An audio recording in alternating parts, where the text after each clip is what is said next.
know you're listening to It Came From the Radio. This is Jay Feldy, Dr. Feldy. I'm here with Joe Welishar, the movie optimist, cinematographer and producer of First Date Films, starring me and James Zanfardino and James Curran and a few other, not so much, and maybe some ghosts. And we have John Coscia here, the director, producer, and also the writer of First Date. They're also working on In the Cold film, which I'm also in. They're working on a bunch of things that I have nothing to do with. It's not about just me today. But I am invested in these guys and I am a fan. So, I guess this is a little bit about me because I'm part of their story, You're for better or for worse. integral to a lot of them. Yeah. So yeah, welcome guys. And also they're the team behind J Squared Productions. Yep. Yes. Yep. All That right, was let's go to first question. First question. All right, so like countless people I've worked with, I don't know, dozens, 100, you started making indie horror films because it's an easy entry point. There's a lot of leeway for the stories. It's very easy to come up with horror storylines. Mhm. The horror community can be very welcoming. So that's your start. But what's the end game? What are some of the dream projects you hope to work on? Uh, so I'll start. So, like you said, horror it's kind of, I don't want to say it's easy to get into because I don't want to diminish what other people do. Um, at least for me personally, I grew up watching and like investing a lot of time in horror, um, because of my grandfather and my mom, big horror people. So it kind of just They're came very along. scary. Just ignore me. I'm like they're Yeah, scary no, people. He's the Just most ignore. fearless person on the planet when it comes to yeah. horror movies. I can't Um, go to horror movies by myself without John. Yeah, and that's like what I put on to go to bed at night. Um, Wow. but so yeah, so like something like that, it it kind of came a little natural. But I think like you said, this was our entryway because it was kind of an organic entry into this area and sphere. Um, but as I know from Joe, we grew up together. Uh, I don't think I wouldn't say that there's a specific genre that's an end game. I think both of Mhm. us like a lot of different genres, and I don't think we want to tie ourselves to just one. I do think that we'll always come back to all of them in various points as we, progress on with, our careers and everything like that. Um, but yeah, I think Endgame would really, at least for me, would just for the two of us to just be able to, whenever we have an idea, whether it's horror, comedy, action, swashbuckle, anything like that, and we could just make it, and not have to have a fear of, um, it- you know, not being able to do it. So, Mhm. Mhm. Joe, you want to add to that? Yeah, I mean, look, for a long time, me and John really wanted to make movies. I mean, for a very, very long time, we've gone to the movies essentially once a week, going just it's what we love. And in finally getting to a point and a position where we were able to kind of save up and buy our own equipment and start bringing this stuff to life, as much as I would like to jump headfirst into making the next Transformers, we don't have that kind of. But horror is definitely like it's a lot of suspense and it doesn't require a lot of money. So it was one of the easier things Mhm. to kind of ease into. And there's also a huge horror community on Long Island. I mean, Mhm. doing the Victim No More film, there's like 100 people there that are working on it, and people just really love Mhm. horror, especially here on Long Island. So it was really easy to kind of get our feet wet with that. As for like an end game, I mean, I love Batman. It's no secret. Batman's my favorite, probably Look movie behind you. of all time. But my biggest love outside of superhero stuff is Indiana Jones. So I always gravitate towards like, the big adventure films. I love watching people go on an adventure to find something or defeat the bad guy. So if I was to Mhm. say what my end game would be, it would be to make a movie like Indiana Jones, like an adventure film with the good guy beating up the bad guys and saving the people and finding the lost artifacts, stuff like that. Like that's my biggest like where I would like us to end eventually one day, or at least get to. That's like the goal. It's like the theme of the day. The last person I interviewed 2 hours ago, Brandon Ransbottom, he made an Indiana Jones type film. That Awesome. happens a lot, so That's I just awesome. have to include that. Yeah, Yeah. whatever's mentioned like earlier in the day often comes up in interviews. It's very strange. The one thing I'd like to add is I think that we could both agree that we don't ever, if we're willing to do it, I don't think we ever want to stop making movies. So Yeah. I don't think there'll ever be like a final movie. Like we won't ever just be like, all right, this is our, 15th movie. We're calling it a career, like we're always like, Right. Tarantino. as long as we, yeah, like as long as we can, we're gonna continue to do it. Yeah, that's how I feel. So I've had two psychics tell me I'm gonna live till 96. Nice. All So time. I got what, at least 40 more years in the game, so I'll be here. So hopefully we can make a lot of films together and just Yeah, keep heck yeah. leveling up every year. Yep. Yeah. Yeah, that's the goal. I'll go That's back to the teaching plan. health a little bit, but there's always going to be films. I mean, Always, always. you'll make it to 90 because of how health conscious you are. Yeah. Yeah, and unless again, I do too many horror films, and that'll lead to the last question, Yeah, you can which only maybe throw I should yourself down the stop. stairs so many times. That's one of my favorite things. I want to do in every movie. I love it. And I'm building, in True Romance, we have Gary Oldman plays Drexel and he throws the lamp at Yeah. Christian Slater. So I'm going to somehow figure out how to build that. And in every interim, I'm gonna be like throwing lamps at people. And in almost every film I have, I want to have someone like throwing a lamp at someone. So I'll have that soon. But anyway, back to you guys. So, okay, film productions. Next question. Film productions are always full of lessons. What are some things you learned while producing first date film with me? And I was just hired as the actress, but then I ended up doing a lot of effects and a little production work. So, what are some big lessons or small lessons you learned? You want me to take this one first, John?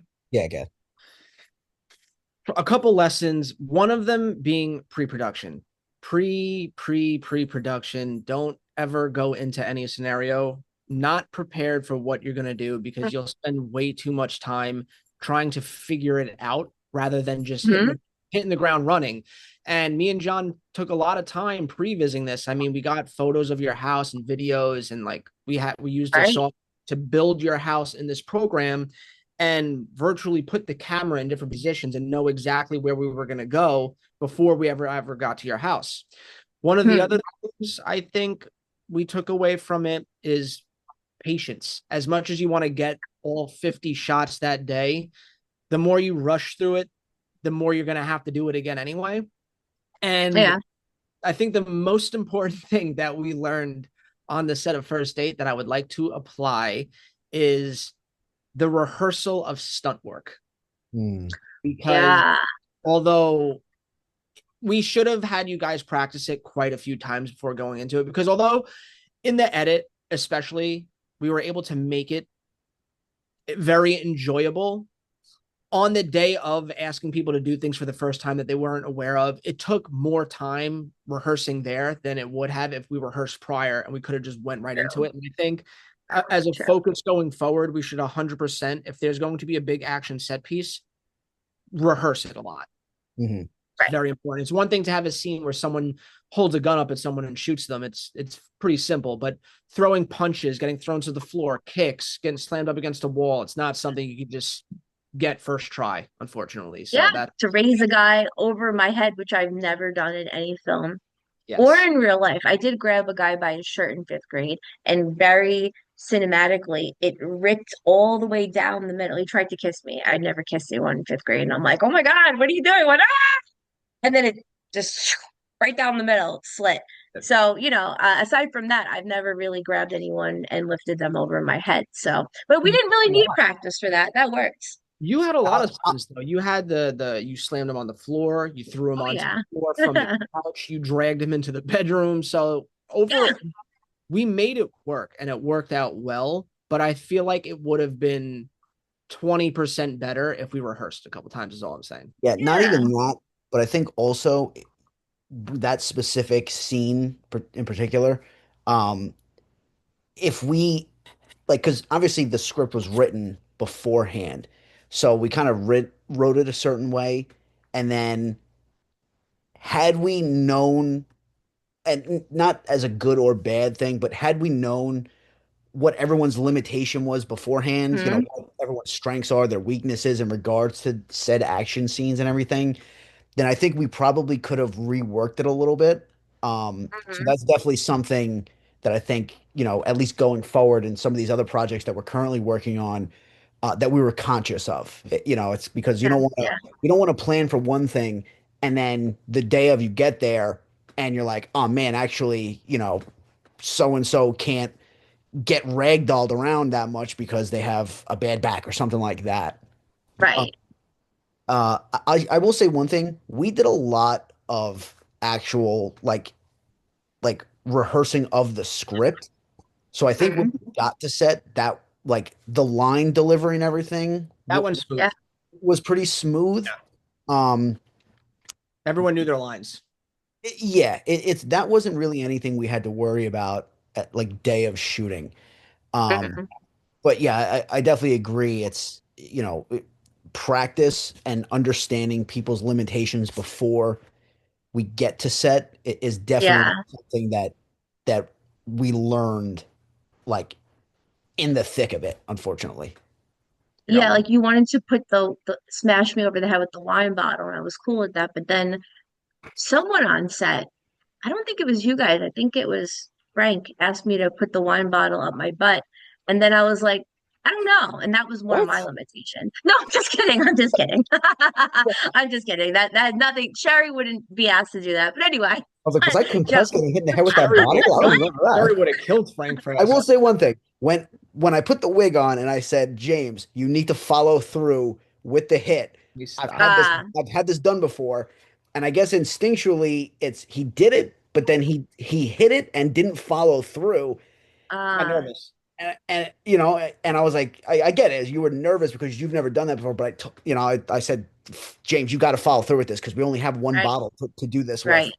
Well, Um, now you know that he's probably not a sadist because a real sadist would be like, yeah, he would have, sort of here's my salivate in the mouth chance. or something.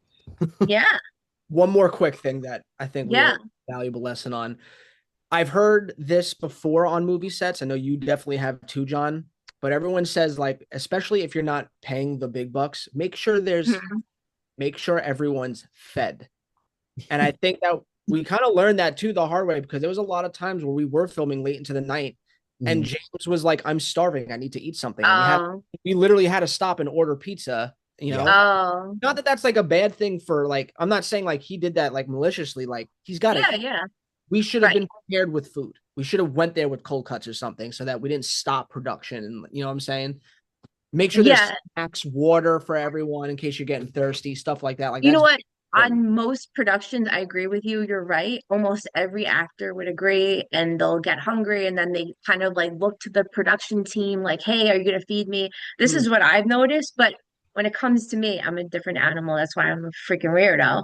I always bring my own food. I always bring my own water. I almost good. never That's even good. drink the water on set, and I'll have food like an egg, which I can just pop in my mouth, and if Yeah. I have to do a kissing scene, which I avoid, that's not fun. But smoothies and when I do films, I'll be nice and I'll give a break for everyone. But no, I just drink and pop food in my mouth and I'll eat later. I don't believe in breaking. It's like, just focus on the film. This is not about eating. But you're right. You're right. Most actors do want to be fed and that's part of the Yeah. process. But I You got to hate that just process, learn man. I everybody's wish we could. habits. I think that's a big thing too. It's, everybody operates differently. So, Yeah.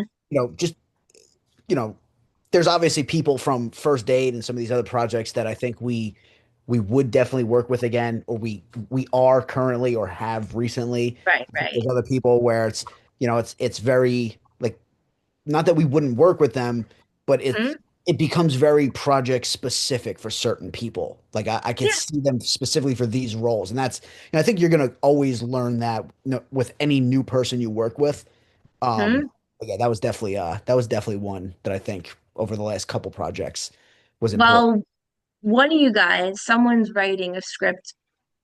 Unless it was canceled in the last few days. I did get a death threat yesterday, which means that I'm doing well because if you're not getting death threats, then All you're not doing well. I right. don't I mean, know. We can get that's how into you that. know I'm you made actually it. going to post it.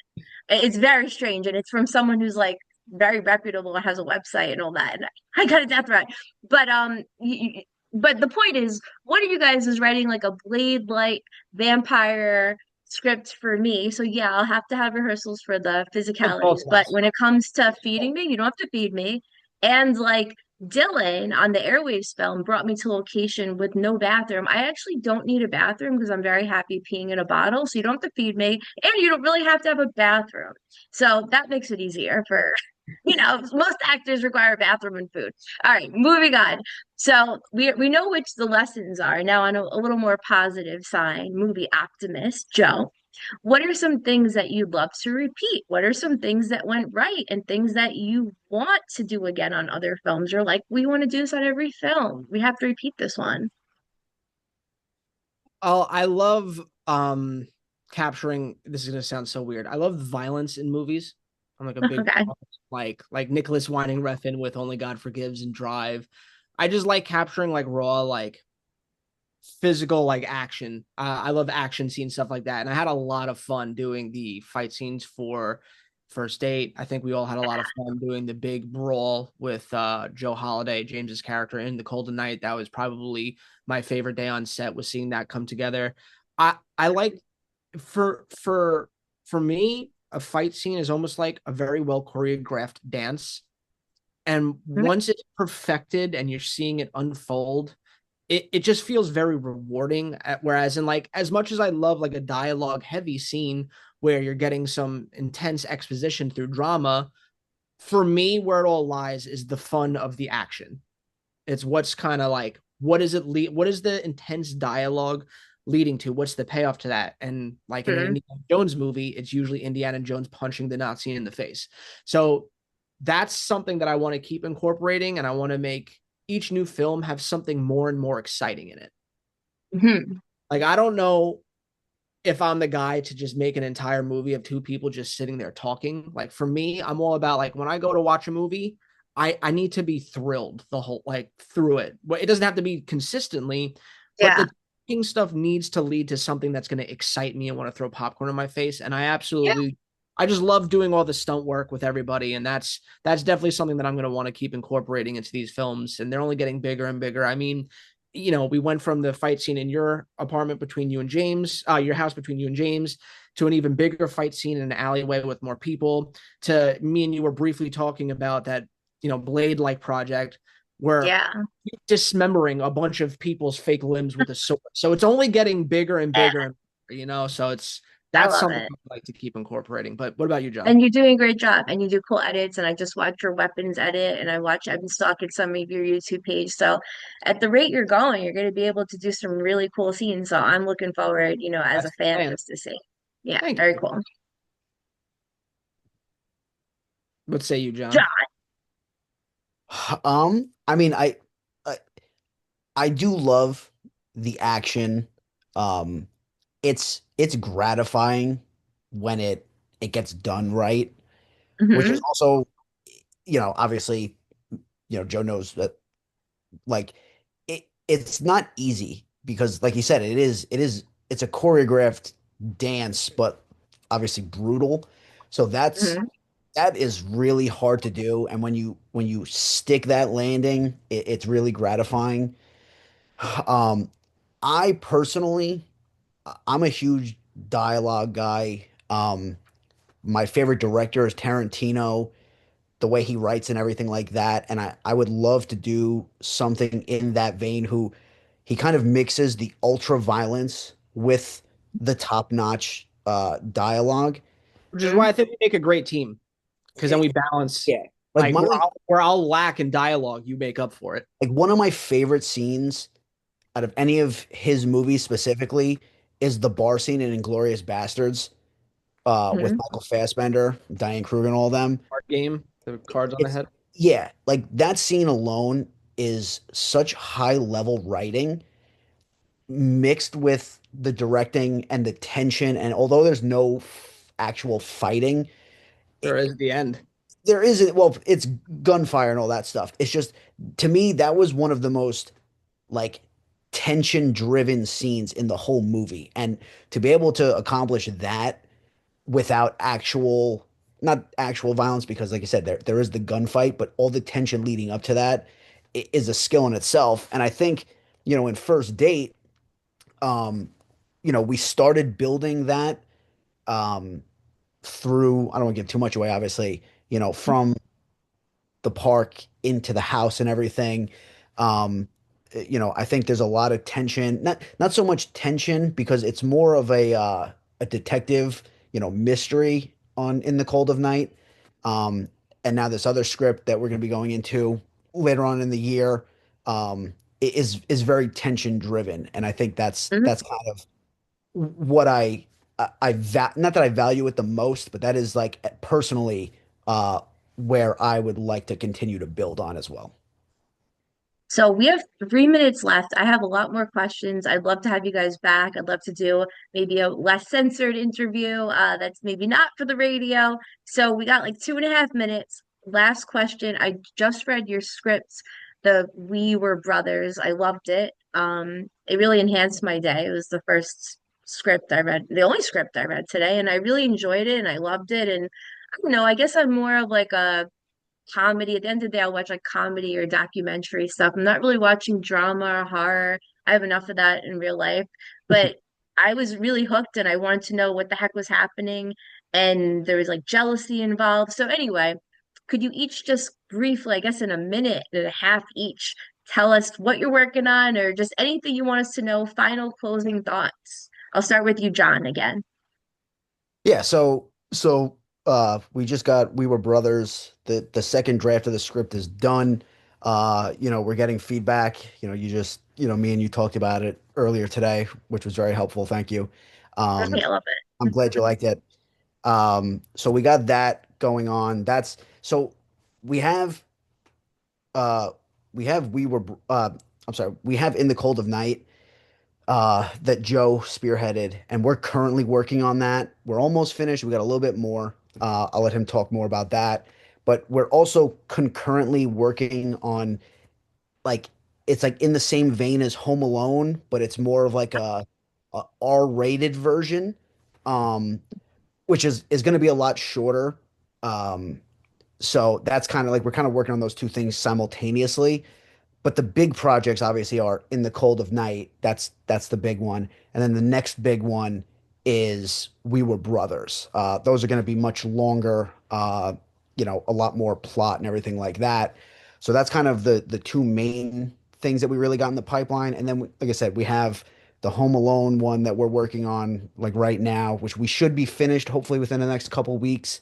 And Sweet Jim. then yeah. And then we also, in between, um, we are going to start working on our other friends. You already interviewed Frank, James. They have Twin Jesters Films.